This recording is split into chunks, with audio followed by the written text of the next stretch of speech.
Bluebell's New School, Chapter 7. A gasp went up from the crowd on the ground. In a split second, Bluebell saw that the fire brigade had arrived, and the engineers were getting out of their van, their faces all struck with horror. Bluebell quickly turned her duster broomstick towards Alfie, who was whirling in the air like a flying squirrel. As she flew past him, the tips of her fingers managed to grasp the back of his green jumper. She clung on for dear life, but the jumper was made of polyester and quite slippery. Bluebell's clammy fingers soon began to lose their grip. Alfie started to slip out of his jumper. "Hold on, Alfie!" cried Bluebell. "Stop wriggling!" She flew towards the ground as slowly as she dared, but even though Alfie was tiny, he was just too heavy.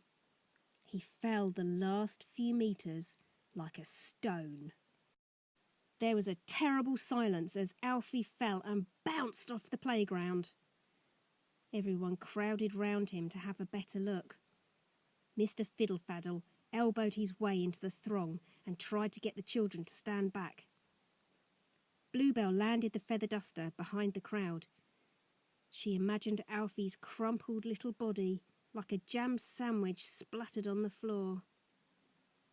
Suddenly, there was a "Woohoo! That was great fun!" said a tiny voice. "Can we do it again?"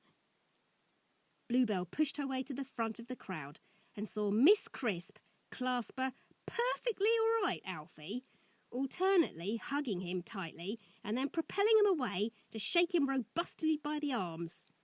"What were you thinking of? You could have broken your legs or torn your school trousers. Your mother would have been hopping mad." Mr. Fiddlefaddle patted Bluebell on the back.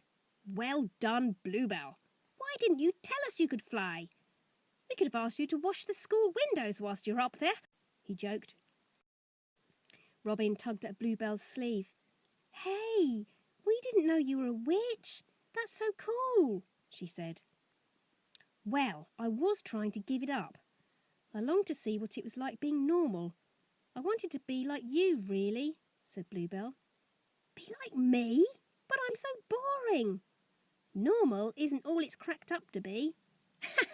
"You're not boring," Bluebell laughed. "But perhaps you're right," she said thoughtfully, looking up at Twit as he swooped down from the clock tower roof. "I think I should just be who I am. I am a witch, and I suppose that can be useful." The fire brigade let the children have a look inside their engines, and Miss Crisp went to make a fresh cup of coffee for herself. The engineers unpacked their fire badger and were trying to read the instructions, which were in Russian and Japanese.